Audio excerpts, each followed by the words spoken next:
चलिए भाई, स्वागत है आप सभी लोगों का हिस्ट्री ऑफ उत्तराखंड यानी कि उत्तराखंड के इतिहास की अगली क्लास में भाई। तो जैसा कि आप लोग टॉपिक देख रहे हैं, आज हम लोग डिस्कस करने वाले हैं कातियूर राजवंश की शाखाएं। ठीक है।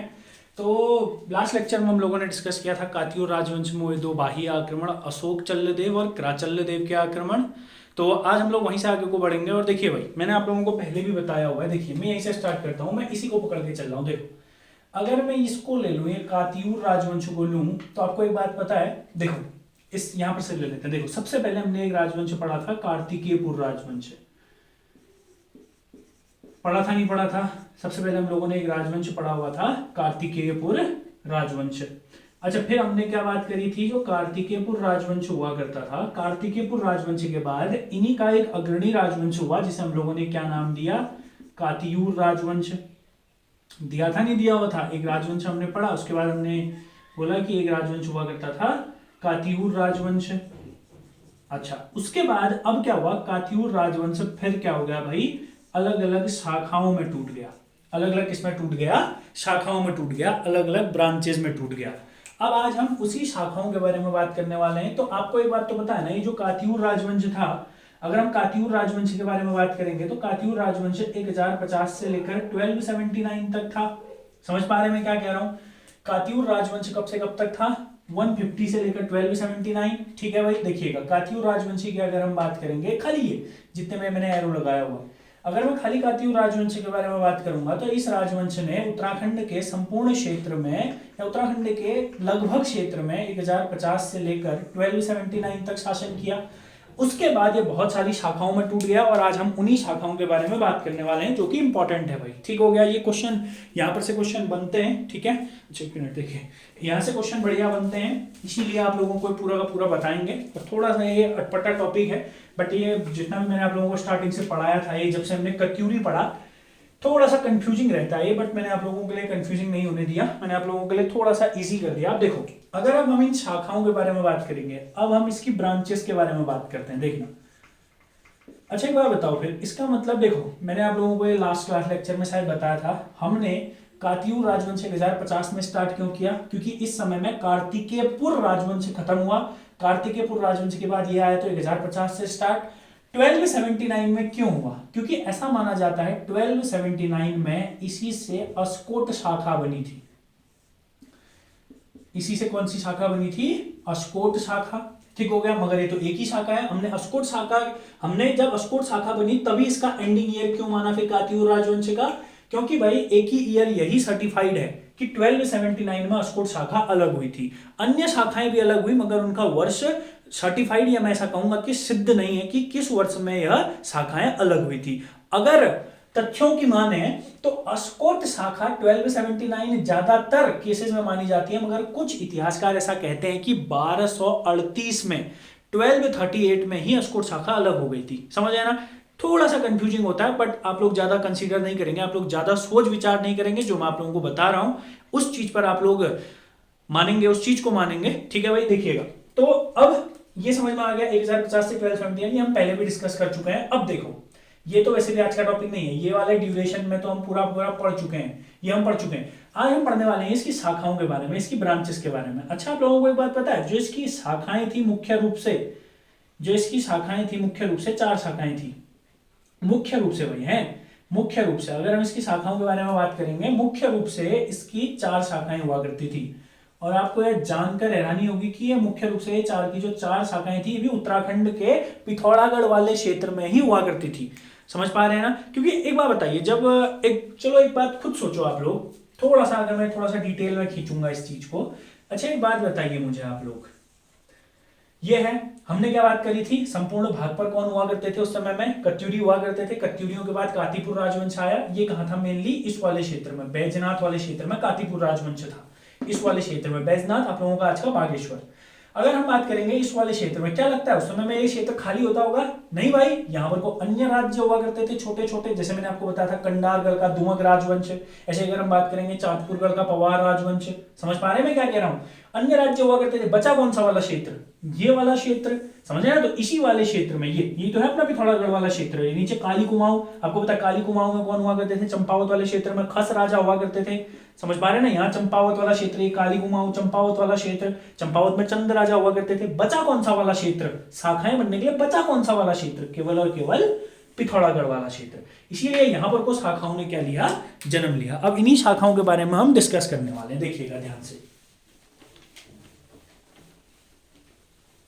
देखो अब मैं यहाँ पर को थोड़ा सा मैप बना के आप लोगों को समझा देता हूं। जो इसकी 4 शाखाएं थी, फिर हम इन चारों शाखाओं के बारे में एक एक करके डिस्कस करेंगे। मैं ज्यादा पूरा का पूरा मैप नहीं बना रहा हूं, मैं बस आप लोगों के लिए पिथौरागढ़ का मैप बना रहा हूं। ठीक है भाई, देखिएगा अगर हम बात करेंगे समथिंग लाइक दैट, कुछ इस तरीके का आप लोगों का पिथौरागढ़ का मैप, कुछ इस तरीके से पिथौरागढ़ का नक्शा आप लोगों का बनकर तैयार होता है।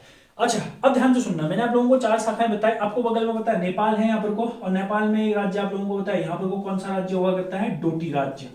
एक शाखा तो डोटी में चले गई। डोटी के जस्ट बगल में, याद रखेंगे, डोटी के जस्ट बगल में, इतना ऊपर भी नहीं, ऊपर वाले क्षेत्र में तो पूरे हिमालय हैं, पहाड़ पर्वत हैं, यहाँ तो कोई है ही नहीं भाई।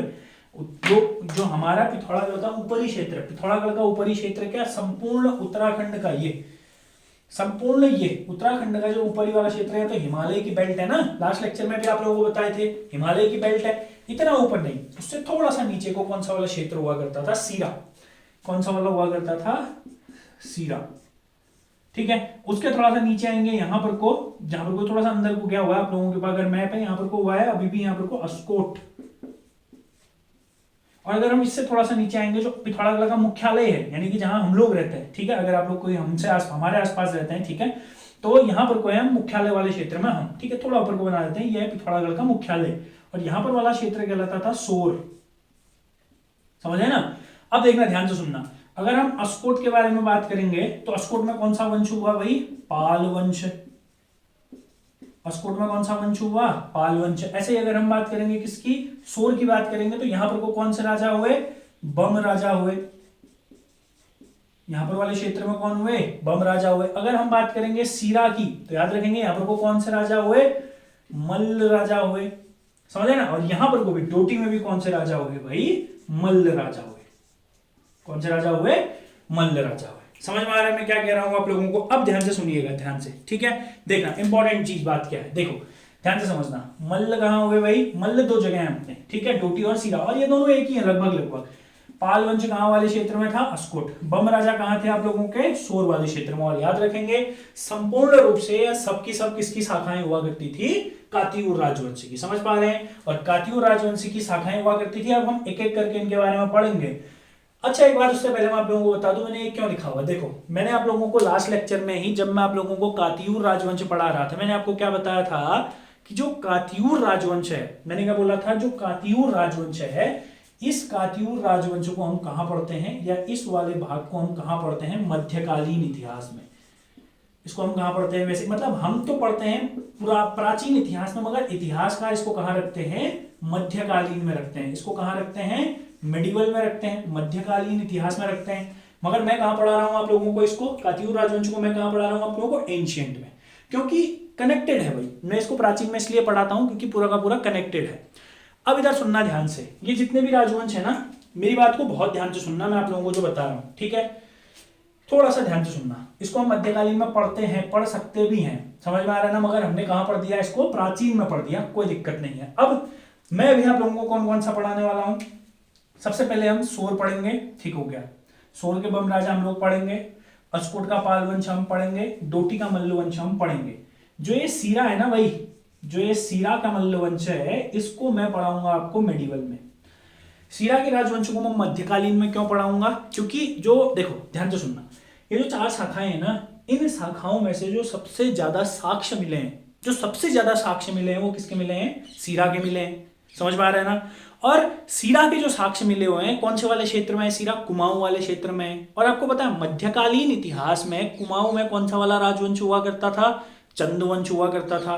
तो अगर मैं इसको यहां पढ़ा दूंगा तो फिर मजा नहीं आएगा। क्यों मजा नहीं आएगा? क्योंकि चंदवंश और सीरा के मल्ल लोगों के बीच में काफी सारे संबंध और काफी सारी घटनाएं समझ में आ रहा है ना। इनके साथ उतनी घटनाएं नहीं है, अस्कोट के राजाओं के साथ घटनाएं नहीं है, सोर के राजाओं के साथ घटना नहीं है, डोटी के मल्ल लोगों के साथ घटनाएं का विवरण या घटनाओं की जानकारी हमें नहीं प्राप्त है, इसीलिए हम इसको यहीं पर को पढ़ के क्या कर देते हैं, खत्म कर देते हैं। मगर सीरा का जो मल्लवंश था इसकी जानकारी कुछ ज्यादा है, समझ आए ना, कुछ नए सोर्सेज से मुझे पता चला है, यानी कि हमने कुछ बहुत नई चीजें पढ़ी हैं, तो उन चीजों को मैं वहां पर कहां पर को बताऊंगा आप लोगों को, मेडिवल हिस्ट्री में। कहां बताएंगे हम, चंदों के साथ, क्योंकि हम लोगों ने चंद थोड़ा सा डिटेल में मैं पढ़ाऊंगा आप लोगों को। टोटली जितने भी टीचर्स पढ़ाते हैं, जितनी भी बुक है, उन सबसे थोड़ा सा कुछ अच्छा हम लोग पढ़ेंगे इसमें, ठीक है, कुछ अलग तरीके से चीजों को कनेक्ट करते हुए, जैसे मैं अभी तक आप लोगों को पढ़ाते आ रहा हूं। तो बस सीरा को हम इंट्रोड्यूस कर देंगे यहाँ पर को, सीरा के मल्लवंश को हम इंट्रोड्यूस यहाँ पर को कर देंगे, बट हम उसको मेन रूप से आइडेंटिफाई या मेन रूप से जो पढ़ेंगे वो मेडिवल हिस्ट्री ऑफ उत्तराखंड के मध्यकालीन इतिहास में पढ़ेंगे। समझ पा रहे हैं आप लोग, ठीक है भाई, आगे बढ़ते हैं। तो देखिएगा, समझ में आ गया भाई आप लोगों को कितनी शाखाओं में बटा हुआ था, कैसे था। देखो अब बढ़ते हैं आगे को, देखो चीजों को समझिए। देखिए इतिहास में ना रटेंगे तो फिर मजा नहीं आएगा, ठीक है, इतिहास में रटना नहीं होता भाई, इतिहास में समझना होता है, बस समझेंगे तो बहुत फायदे में रहेंगे। देखो वन लाइनर नहीं, वन लाइनर तो यहाँ कदापि नहीं, भले कोई दिक्कत नहीं है, हमारे पास साक्ष्य बहुत ही कम है, एंशिएंट हिस्ट्री में कुछ भी नहीं था, बट मैंने आप लोगों को फिर भी सारी चीजें कनेक्ट कर पढ़ाई। इसके पीछे बहुत सारे कारण हैं, ताकि आप लोग अच्छा पढ़े, अच्छा मिले, एग्जाम क्रैक करें, बहुत जरूरी है भाई। देखिएगा सबसे पहला राजवंश पढ़ते हैं, सबसे पहला हम लोग पढ़ते हैं अस्कोट का पाल वंश। सबसे पहले हम लोग पढ़ते हैं अस्कोट का पाल वंश, अस्कोट का पाल वंश, अस्कोट का पाल वंश। तो अगर हम बात करेंगे जो इंपॉर्टेंट पॉइंट्स हैं, सबसे पहली बात, जो अस्कोट शब्द है इसका मतलब होता है 80 कोट। वैसे बता देता हूं, इसका मतलब होता है 80 कोट। अब आप लोग बोलेंगे कि सर ये कोट क्या है। देखिएगा कोट हमारे समय में जो स्थान हुआ करते थे, जैसे अगर आप आज भी जाएंगे कहीं पर को भी जाएंगे आप लोग, ठीक है, अगर गांव घर वाले क्षेत्र में जाएंगे तो वहां पर को भी कोट नाम का स्थान होता है। कोट नाम का स्थान एक ऐसा स्थान होता है जहां पर को सारे की सारी संस्कृति से संबंधित या जितनी भी सारी पुराने समय में जितने भी सारे रीति रिवाज हुए जाते थे, रस्में होती थी, वह सब उस स्थान पर बनाए जाते थे। जैसे अगर आप अभी भी कहीं गाँव में जाएंगे, अगर आपके गाँव में आठों का उत्सव होता है, ठीक है, तो आठों के उत्सव में अगर आप लोग पूछेंगे गांव के किसी बुजुर्ग व्यक्ति से, जहां पर को आठों का उत्सव मनाया जाता है, यानी कि आठों गौरा महेश की पूजा की जाती है, उस वाले स्थान को मुख्य रूप से क्या बोला जाता है, कोट। समझ में आ रहा है ना। तो 80 कोटों का जो मिश्रण था, 80 कोटों का जो स्थान था, उसी को क्या कहा गया है, अस्कोट कहा गया है, मगर वो हमारे लिए उतना इंपॉर्टेंट नहीं है। अगर आपसे पूछेंगे भाई बताइए पाल वंश के शासकों को क्या कहा जाता था, या आपसे पूछेंगे पाल शासकों को क्या कहा जाता था, तो आपका आंसर होगा कि सर पाल शासकों को रजबार कहा जाता था। मैं फिर कह रहा हूं, पाल शासकों को क्या कहा जाता था, रजबार कहा जाता था। पहला इंपॉर्टेंट क्वेश्चन, ठीक है भाई। अगला, अगर आपसे पूछेगा कि भाई बताइए पाल वंश का संस्थापक, अगर आपसे पूछेंगे पाल वंश का संस्थापक, फाउंडर ऑफ पाल डायनेस्टी या founder of Pal of Askot, तो याद रखेंगे यहां पर को 2-3 नाम आते हैं, अभय पाल, ठीक है भाई, इसी को कई इतिहासकार अभय देव भी कहते हैं। अभय देव त्रिलोकपाल का पुत्र, किसका पुत्र हुआ करता था यार, त्रिलोकपाल का पुत्र। और अगला प्रश्न, ये कहां से आया हुआ था, जो अभय पाल या जो अभय देव था, यही कहां से आया हुआ था, कातीपुर राजवंश से आया हुआ था। कहां से आया हुआ था, कातीपुर से आया था। चलिए ठीक है, आप लोग समझ जाएंगे कहां से आया हुआ था, कातीपुर राजवंश से आया हुआ था। कौन भाई, अपना अभय पाल, जो जिसको हम किसका संस्थापक मानते हैं, पाल वंश का संस्थापक मानते हैं। अच्छा अब आता है मेन इंपॉर्टेंट चीज, ठीक है, हमने तो देख लिया कि अभय पाल संस्थापक था, मगर जो पाल वंश के कुछ बहुत शोधकर्ता हैं, यानी कि जिन्होंने पाल वंश में कुछ बहुत शोध करी हुई है, वह कुछ इतिहासकार, ध्यान से सुनना, अस्कोट के पाल वंश में कुछ इतिहासकार संस्थापक के बारे में थोड़ा सा क्या है, कुछ इतिहासकारों के बीच में विवाद है। इस विवाद को नोट करके हम लोग सुलझाते हैं, ठीक है। देखिएगा कुछ इतिहासकारों या शोधकर्ताओं के अनुसार संस्थापक अपना अभय पाल ना होकर, मैंने क्या बोला, अपना कौन ना होकर, अभय पाल ना होकर, एक अन्य व्यक्ति जिसका जिक्र थोड़ा सा बाद में मिलता है, नागमल्ल हुआ करता था। ध्यान से सुनना, संस्थापक कौन हुआ करता था, नागमल्ल हुआ करता था। अच्छा अब ऐसा क्यों कहते हैं, ये संस्थापक नागमल्ल हुआ करता था, ऐसा क्यों कहते हैं। अच्छा अभय पाल को क्यों कहते हैं पता है आप लोगों को, क्योंकि हमने पढ़ा था भाई, जो अभय पाल हुआ करता था, इसको मैं ऐसे लिख देता हूं, अभय पाल अपना अस्कोट वंशावली में, अस्कोट वंशावली के अनुसार, इसको अस्कोट वंशावली के अनुसार अभयपाल को क्या माना गया है, पाल वंश का संस्थापक माना गया है। और अस्कोट वंशावली में आप लोगों को पता है 49th राजा कौन हुआ करता था, अस्कोट वंशावली में 49th राजा, 49वां राजा कौन था, अपना अभयपाल था। और इसीलिए इसी वंशावली के अनुसार अभयपाल को अस्कोट के पाल वंश का संस्थापक माना है। अगर हम बात करेंगे नागमल्ल को क्यों माना है, तो सबसे पहली बात तो है नागमल्ल का, इसी का मिला है 1238 का एक अभिलेख, नागमल्ल का 1238 का एक अभिलेख मिला हुआ है। और जिस अभिलेख में नागमल्ल का 1238 का एक अभिलेख मिला हुआ है, जिसमें नागमल्ल को क्या माना हुआ है, पाल वंश का संस्थापक माना हुआ है। अच्छा, एक और बात, ठीक है, एक राजा हुआ करता था भारतीपाल, इसी के अंदर आएगा भारतीपाल। भारतीपाल का भी एक ताम्रपत्र है, घुनसेरा ताम्रपत्र, घुनसेरा गांव भी पड़ता है एक अपना, ठीक है, पिथौरागढ़ में ही है।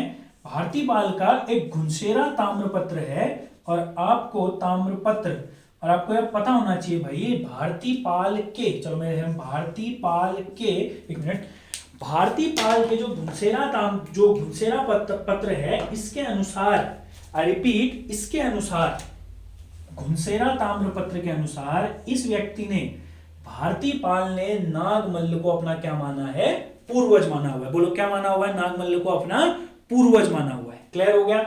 तो घुनसेरा ताम्रपत्र में भारतीपाल ने नागमल्ल, अच्छा एक और व्यक्ति का नाम आता है यहां पर, को वैसे इंपॉर्टेंट नहीं है बट फिर भी, विक्रमपाल, नागमल्ल और विक्रमपाल को अपना क्या माना हुआ है, पूर्वज माना हुआ है। क्या माना हुआ है, पूर्वज माना हुआ है। और जो भारतीपाल का घुनसेरा ताम्रपत्र है, ये 1334 ईस्वी का है, इट इज ऑफ 1334। अब देखो, इसीलिए विवाद है किस किस व्यक्ति पर, मगर ऑथेंटिक ही है भाई, अभयपाल या अभयदेव ऑथेंटिक है, ये ऑथेंटिक नहीं है, नागमल्ल साहब ऑथेंटिक नहीं है, बट फिर भी क्योंकि किताबों में दिया हुआ है तो आप लोगों को बता दे रहा हूं। नागमल्ल 1238 का इसका खुद का अभिलेख है, उसमें इसने खुद को क्या बताया होगा, पाल वंश का संस्थापक। एक अन्य राजा आता है भारतीपाल, भारतीपाल ने एक ताम्रपत्र है उसका, घुनसेरा ताम्रपत्र 1334 का है। घुनसेरा ताम्रपत्र में नागमल्ल और विक्रमपाल को पूर्वज बताया हुआ है। किसने पूर्वज बताया हुआ, भारतीपाल ने अपना पूर्वज बताया हुआ है, भारतीपाल ने। भारतीपाल कहता है कि नागमल्ल और विक्रमपाल मेरे क्या थे, पूर्वज हुआ करते थे। क्लियर हो गया भाई। इसीलिए यहां पर कोई विवाद है। देखो, जो अभयपाल को संस्थापक मानते हैं वो कहते हैं कि पाल वंश की स्थापना कब हुई, 1279 में हुई। और जो लोग नागमल्ल को संस्थापक मानते हैं वो कहते हैं कि पाल वंश की स्थापना कब हुई, 1238 में हुई। समझ में आया। इसीलिए इसके दो वर्ष हैं। अब 1279 बोलिए, 1238 बोलिए, आप लोगों के ऊपर डिपेंड करता है। ज्यादा ऑथेंटिक 1279 है, मैं फिर कह रहा हूं ऑथेंटिक 1279 है। और 1279 से लेकर ये राजवंश रहे 1623 तक। एंडिंग डेट एक ही है। और 1623 तक रहे, ऐसी मान्यता है कि 1624 में, ध्यान से सुनना, 1624 में ये किसके अधीन आ गए थे, चंद वंश के अधीन आ गए थे। 1624 से कर देते हैं, ठीक है, 1624 से चंद वंश के अधीन आ गए थे लोग, चंद वंश के अधीन आ गए थे। समझ में आया आप लोगों को। चलिए, अगर आपसे पूछता है घुनसेरा ताम्रपत्र का संबंध किस राजवंश से है, वन लाइनर में बहुत बढ़िया प्रश्न बनेगा, तो घुनसेरा ताम्रपत्र का संबंध अस्कोट के किससे है, वही पाल वंश से है। क्लियर हो गया भाई। अगला प्रश्न, ये नागमल्ल और इसका संस्थापक आता है। आपसे पूछेगा जो संस्थापक था अस्कोट वंशावली में कौन सा राजा हुआ करता था, तो आप बोलेंगे 49। अच्छा, एक और बात, इस वंश के, देखिए जानकारी ज्यादा नहीं है, मगर इस वंश के लगभग 1238, अगर मैं मानूं 1238 से लेकर 1623 तक 8 अभिलेख प्राप्त हुए हैं, मगर जानकारी देने में असमर्थ हैं। कितने अभिलेख प्राप्त हुए हैं, 8 अभिलेख। उसमें कुछ बहुत राजाओं के नाम अंकित हैं, बस केवल और केवल राजाओं के नाम, ज्यादा साक्ष्य है नहीं। अगर मिलेंगे तो आप लोगों को बताएंगे। कुछ बहुत किसके नाम अंकित हैं, राजाओं के नाम अंकित हैं। अगर हम बात करेंगे इन राजाओं में जो सर्वप्रथम नाम आता है वो भी किसका आता है यहां पर को, नागमल्ल। ठीक है। अच्छा एक बात बताओ, नागमल्ल को पूर्वज किसने बताया था, बताओ तो, भारतीपाल। इसका मतलब क्या, भारतीपाल नागमल्ल से ऊपर आएगा, नीचे आएगा। और इसने विक्रमपाल को भी बताया। नागमल्ल के बाद मगर एक और आदमी का नाम यहां पर आ जाता है, निर्भयपाल। उसके बाद आ जाता है कौन अपना ये भारतीपाल। एक और आदमी आता है कल्याणपाल। एक और आदमी आता है महेंद्रपाल। इतने बहुत है। तो ये कुछ वक्त पाल राजाओं का नाम कहां आता है, जो हमें पाल वंश के अभिलेख प्राप्त हुए हैं उनमें इन पाल राजाओं का नाम आता है। एक और अगर आप लोग लिखना चाहें तिलक पाल भी है एक, ठीक है। एक और आदमी आता है कौन, तिलक पाल। बट इतना ही इंपॉर्टेंट, समझ में आया आप लोगों को। तो ये था आप लोगों का अस्कोट का कौन सा वंश है, पाल वंश। समझ में आया, स्थापना वर्ष से समझ में आ गया, दोनों खत्म तो पता है किसके अधीन हो गया, बाद में चंदों के अधीन हो गया, ठीक है। मगर देखो अब देखो इसका ईयर देखो तो कौन से में पढ़ना चाहिए, वैसे हमने कौन से काल में पढ़ना चाहिए, पढ़ना तो हमें मध्यकालीन में चाहिए, मगर मध्यकालीन में हम अपने आप को क्लीन रखना चाहते हैं। क्लीन रखना चाहते हैं इन द सेंस मतलब ज्यादा चीजें क्योंकि एंशिएंट में हम लोग इसलिए पढ़ देते हैं क्योंकि हम लोग मेडिवल में बस मेन चीजें पढ़ना चाहते हैं, मतलब एक सिरे से पढ़ना चाहते हैं पूरा का पूरा। उसमें एक सिरे से पढ़ने लायक दो वंश है हमारे पास, चंद और पवार वंश, मगर वहां पर को मैंने कौन सा भी मिला दिया हुआ चंदों के साथ जिनके संबंधित है सीरा, बस इतना ही है। समझ में आ रहा है ना, आप थोड़ा सा डिटेल में पढ़ना ही पड़ेगा भाई, इसको मिटा रहे हैं, ठीक है। अस्कोट का वंश हमारा हो गया है। अब हम बात करते हैं अब को डोटी राज्य के बारे में। देखिए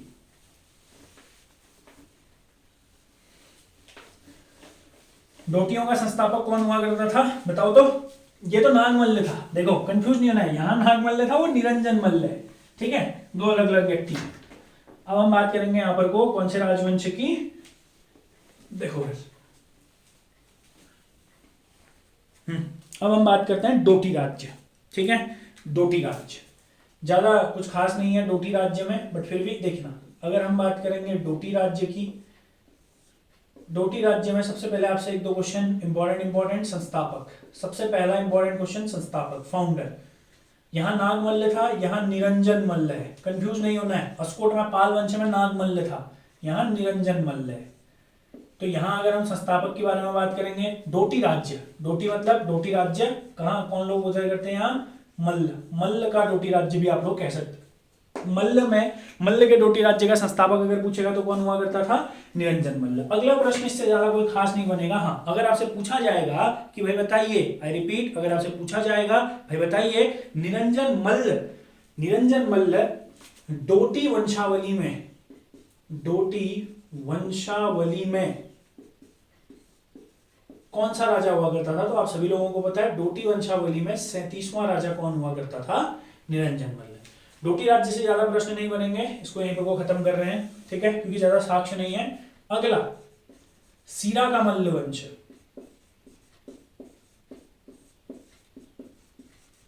सीरा राज्य, या आप लोग बोल सकते हैं सीरा राज्य का मल्ल वंश। चलिए इसके बारे में हल्का हल्का सा यहाँ पर को बता देते हैं, क्योंकि मैंने आप लोगों को बताया था। अब देखो जैसे हमने अस्कोट में पढ़ा था 1279 से लेकर 1623, या हम लोग बोल सकते हैं 1238 से 1623 उसका साम्राज्य काल था, यानी कि कार्यकाल था किसका, अस्कोट के पाल वंश का। डोटी राज्य में ऐसी कोई जानकारी नहीं मिलती है कि डोटी राज्य कब बना, ठीक है, और कब भूस हुआ, क्योंकि वैसे भी डोटी राज्य कहाँ है हमारा, नेपाल वाले क्षेत्र में है, तो इसके बारे में ज्यादा जानकारी हमें प्राप्त नहीं होती है। समझ में आ रहा है मैं क्या कह रहा हूँ, बताया था ना मैंने अभी आप लोगों को मैप बना के, इसीलिए इसकी ज्यादा जानकारी प्राप्त नहीं होती है, क्योंकि ये कौन से वाले क्षेत्र में आता है, नेपाल वाले क्षेत्र में। हाँ अगर हम सीरा राज्य की बात करेंगे, जो सीरा राज्य का अपना मल्ल वंश हुआ करता था, देखो इसके बारे में डिटेल में तो मैं वहीं पढ़ाऊंगा। अच्छा एक बात अगर मैं आपसे सिंपल पूछूं, मैंने आपको क्या बताया, जो सीरा राज्य का मल्ल था ये किसकी शाखा थी, कातियूर राजवंश की थी, बिल्कुल थी। उससे पहले यहाँ क्या था, उससे पहले कोई नहीं था। उससे पहले ऐसा मानते हैं कि प्रारंभ में यहाँ पर को रावत राजाओं का शासन हुआ करता था। किसका शासन हुआ करता था, रावत राजाओं का। तीन राजाओं का, यानी कि ऐसा बोल सकते हैं आप लोग, 3 रावत नामांत राजाओं का यहाँ पर को हमें क्या मिलता है, नाम मिलता है। मैं उसको यहाँ पर को ज्यादा आइडेंटिफाई नहीं कर रहा हूँ, बट मैं आप लोगों को बस बता रहा हूँ, क्योंकि हमने सीरा राज्य हम कहाँ पढ़ेंगे वैसे भी अपने मध्यकालीन में, और याद रखेंगे ये 1275 से लेकर 1275 से लेकर 1581 इसके बारे में साक्ष्य ज्यादा हैं, ठीक है, इसको हम मध्यकालीन में पढ़ेंगे।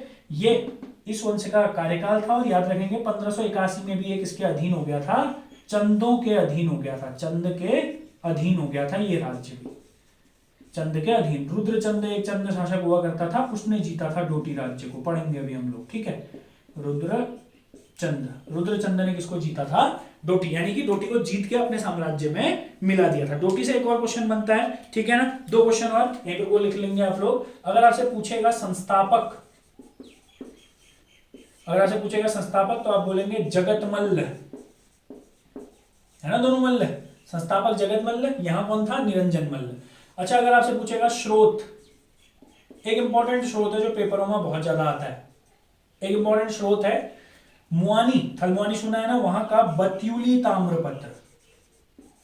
बत्यूली ताम्रपत्र, अगर पूछेगा कि बत्यूली ताम्रपत्र का संबंध किस राजवंश से है, तो मुआनी से मिला था बत्यूली ताम्रपत्र, थलमुआनी वाला जो क्षेत्र है, तो मुआनी का बत्यूली ताम्रपत्र किस राजवंश से संबंधित है? अपने सीरा राज्य, यानी कि सीरा के मल्ल से संबंधित है। समझ में आ गया आप लोगों को? तो सीरा राज्य के बारे में हम बाद में पढ़ेंगे, कौन से वाले में? अपने मध्यकालीन में। अब हमारे पास यहाँ पर कोई 3 हो गए ना भाई। एक हमारे पास आता है बम राजा, यानी कि जो अपना सोर वाला क्षेत्र है वहां के कौन? बम राजा। तो देखिए इसको मिटा देते हैं, अब बढ़ते हैं आगे को। देखो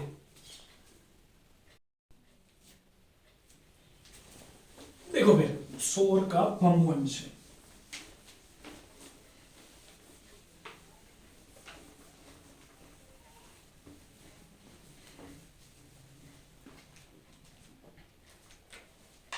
देखो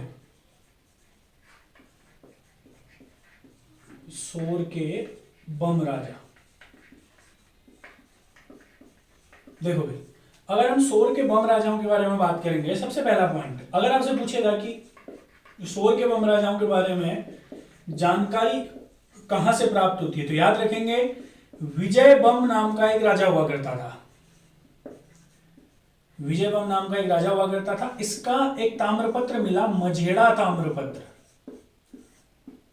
ये इंपॉर्टेंट क्वेश्चन बन सकता है कि बताइए मझेड़ा ताम्रपत्र का संबंध किससे है, या किस वंश से है, किस राजा से है? विजय बम का मझेड़ा ताम्रपत्र।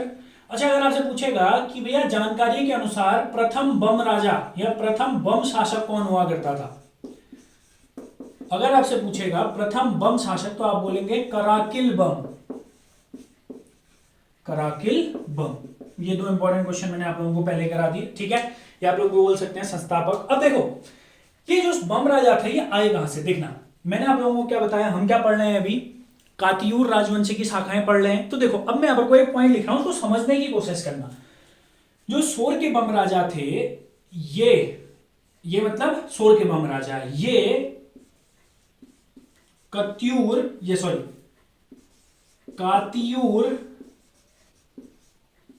की शाखा डोटी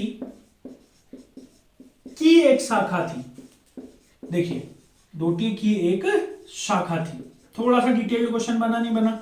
बिल्कुल बना।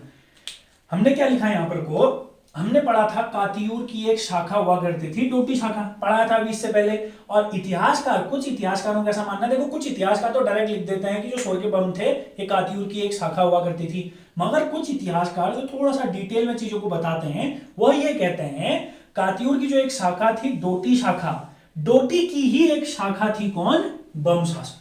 समझ में आ रहा है? यानी कि शाखा की शाखा सोर के बम राजा। समझ में आ रहा है बात? ठीक हो गया, ज्यादा कोई खास बात नहीं है। जानकारी, विजय बम एक शासक हुआ करता था, मझेड़ा ताम्रपत्र, विजय बम एक शासक हुआ करता था, इसका मझेड़ा ताम्रपत्र मिला। वैसे मझेड़ा एक स्थान आप लोगों का अस्कोट के समीप पड़ता है, पर फिर भी आप लोगों को ये वैसे याद रखिए, मझेड़ा ताम्रपत्र। प्रथम बम शासक कराकिल बम हुआ करता था। ये कातियूर की एक शाखा, डोटी की एक शाखा हुआ करती थी। अगला प्रश्न, अगर आपसे पूछेंगे कि ये किस क्षेत्र में हुआ करते थे, तो आप लोगों को पता होना चाहिए ये पिथौरागढ़ मुख्यालय क्षेत्र में हुआ करते थे। पिथौरागढ़ मुख्यालय क्षेत्र, यानी कि जो पिथौरागढ़ मुख्यालय क्षेत्र है। अब सुनना मेरी बात को ध्यान से, जो इनके बारे में जानकारी हमें प्राप्त हुई है, जो अपना पिथौरागढ़ है ना। अच्छा, आप लोगों ने पिथौरागढ़ कॉलेज देखा हुआ है? पिथौरागढ़ कॉलेज वाला जो क्षेत्र है, जो अपना पिथौरागढ़ महाविद्यालय है, जो अपना पिथौरागढ़ का डिग्री कॉलेज है, LSNPG कॉलेज, पिथौरागढ़ का जो अपना महाविद्यालय है, ऐसा कहते हैं कि उस समय में, याद रखेंगे, पिथौरागढ़ का महाविद्यालय वाला क्षेत्र उस समय में क्या कहा जाता था? इस वाले क्षेत्र को जो, अच्छा हाँ ठीक हो गया, जो अपना पिथौरागढ़ वाला मुख्य वाला क्षेत्र हुआ करता था, यहां पर को जो अपने कौन हुआ करते थे? बम राजा हुआ करते थे, जो बम शासक हुआ करते थे, इनका अस्तबल रहा करता था। इनका क्या रहा करता था, अस्तबल हुआ करता था। अस्तबल इंग्लिश में इसको स्टेबल कहते हैं। अस्तबल में क्या होता पता है आप लोगों को, यानी कि जितने भी इनके जो भी घोड़े, ठीक हो गया ना, यानी कि जो भी इनके पशु थे उनको रखा कहाँ जाता था, अपने ये वाले पिथौरागढ़ कॉलेज जो महाविद्यालय वाला क्षेत्र है, या आप बोल सकते हैं जो जीआईसी वाला क्षेत्र है, वहां पर को इनको क्या किया जाता था भाई, रखा जाता था। क्या करा जाता था, अस्तबलों को रखा जाता था। और याद रखेंगे अगर पूछा गया कि इस क्षेत्र को कहते क्या थे, तो इस क्षेत्र को अस्तबल था ये, और इस क्षेत्र को कहा जाता था घुड़साल। इस क्षेत्र को क्या कहा जाता था, घुड़साल। अगर पूछेगा कि घुड़साल क्षेत्र कहां है, तो आप बोलेंगे पिथौरागढ़ कॉलेज महाविद्यालय वाला क्षेत्र। और ये बमों का क्या हुआ करता था, अस्तबल। अस्तबल मतलब स्टेबल, एक जगह होती है जहां पर को पशुओं को रखा जाता है, घोड़े वगैरह वगैरह रखे जाते हैं, उस स्थान को क्या कहते हैं, अस्तबल। और अस्तबल कहां हुआ करता था, घुड़साल में हुआ करता था। और घुड़साल कौन सा वाला क्षेत्र हुआ करता था, पिथौरागढ़ कॉलेज महाविद्यालय। अच्छा, पौड़ पबदेव वाला क्षेत्र देखा है, जो पौड़ पबदेव वही है, पूरी वही बेल्ट आती है। पौड़ पबदेव वाला जो क्षेत्र हुआ करता था, इसे कहा जाता था उच्चाकोट। और याद रखेंगे इसे क्या कहा जाता था, उच्चाकोट कहा जाता था। ये क्षेत्र भी इन्हीं के अधीन आता था। और अगर आप पौड़ पबदेव जाएंगे, पौड़ पबदेव जो रोड है, पौड़ पबदेव के ऊपर को पहाड़ है, फिर पहाड़ों के ऊपर को एक रोड है, फिर उसके ऊपर चंडाक आ जाता है, यानी कि उसके ऊपर को पूरा ऊंचाई वाला क्षेत्र है। तो पौड़ पबदेव का जो ऊंचाई वाला क्षेत्र था, या जो पौड़ पबदेव का जो ऊंचाई वाला क्षेत्र था, जो ऊंचाई वाला क्षेत्र हुआ करता था, इसे कहा जाता था उदयपुर। इसे क्या कहा जाता था, उदयपुर। और याद रखेंगे अगर आपसे पूछेंगे, बढ़िया प्रश्न बनेंगे यहां पर से। अगर पूछा जाएगा कि भाई बताइए जो बम राजा हुआ करते थे, इनकी राजधानी कहां हुआ करती थी, तो याद रखेंगे बमों की राजधानी उदयपुर हुआ करती थी। बमों की या बम राजाओं की राजधानी भी कहां हुआ करती थी, बमों की राजधानी कहां हुआ करती थी, यही उदयपुर हुआ करती थी। और बमों का निवास स्थान भी यही हुआ करता था। बमों का निवास स्थान, देखिए कुछ लोग कहते हैं उदयपुर, ठीक है ना, और कुछ लोग कहते हैं कि जो बमों का निवास स्थान या बमों की राजधानी हुआ करती थी, या चंडाक वाले क्षेत्र में हुआ करता था। और चंडाक वाले क्षेत्र में कई लोक गाथाएं भी हैं, ठीक है, कि जो चंडाक वाला क्षेत्र है, यहाँ पर को ऐसी लोक गाथा है कि कहा जाता है कि एक बार की बात है, जो बमों का किला है वहां पर को बम लोग कहीं गए हुए थे, तो 3 साधुओं को छोड़कर गए थे। तो मगर जो कुछ बहुत अन्य राजवंशों ने, ठीक है ना, कोली राजवंश ऐसा मानते हैं कि कोली राजवंश द्वारा उन साधुओं की हत्या कर बम राजवंश को खत्म कर दिया गया था, ठीक है। और तब से वहां पर को ऐसी मान्यता भी है कि एक सांप भी दिखता है, जो 3 साधुओं को जो मारा था, उन्होंने साधुओं ने सांप का रूप धारण कर लिया, वो आज भी सांप वहां पर को घूमता है, आज भी, यकीन मानिए आज भी, समझ रहे हैं ना। तो ये कुछ बहुत लोक गाथाएं हैं। तो ये हमने पढ़ा सोर का बम राजवंश। और देखिए भाई, सोर के बम यानी कि पिथौरागढ़ को मुख्यालय जहां हम लोग रहते हैं, उसी वाले क्षेत्र के साथ हम उत्तराखंड का प्राचीन इतिहास समाप्ति की घोषणा कर रहे हैं। ठीक हो गया भाई, तो ये आप लोगों का प्राचीन इतिहास खत्म हो गया। वैसे तो हम मेडिवल में पहुंच गए हैं, हमने कुछ बहुत मेडिवल भी पढ़ दिया है। इसमें मैंने आपको बताया जैसे कि जो काथियूर राजवंश के बाद वाला है वो हम मध्यकालीन में भी पढ़ते हैं। तो इस लेक्चर में इतना ही दोस्त। अब हम लोग डायरेक्ट मिलेंगे मध्यकालीन में। अगले लेक्चर में हम पूरा का पूरा मध्यकालीन का सिनेरियो जानेंगे, और उसके बाद हम कहाँ की ओर बढ़ेंगे, medieval history of Uttarakhand, Uttarakhand के मध्यकालीन इतिहास। और यकीन मानिए आप लोग अब आप लोगों को क्या करना है, अब आप लोगों के पास जो भी बुक्स हैं उनसे एमसीक्यू सॉल्व कीजिए, वन लाइनर पढ़िए, आप लोगों को सारी चीजें क्लियर हो जाएंगी। ठीक है भाई, और अगर कोई डाउट होता है, कोई चीज छूटी हुई है, ठीक है। अच्छा, एक चीज मैंने आप लोगों को इसमें छोड़ी हुई है, कत्यूरियों के जो मंदिर निर्माण की शैली थी, ठीक है, वो हम लोग आर्ट एंड कल्चर में करते हैं, बट टाइम मिलेगा तो बाद में करा देंगे। जो मंदिर निर्माण की शैली थी कत्यूरियों के, छत्र युक्त हो गया और ये आप लोगों के छत युक्त हो गया, इन मंदिरों को मैंने आप लोगों को नहीं बताया है। तो ये था आप लोगों का ancient history of Uttarakhand, Uttarakhand का प्राचीन इतिहास। तो इस लेक्चर के साथ हम इसको भी समाप्त करते हैं। तो मिलेंगे अगले लेक्चर में मेडिवल हिस्ट्री के साथ। ठीक है भाई, तब तक के लिए thank you, bye bye, take care.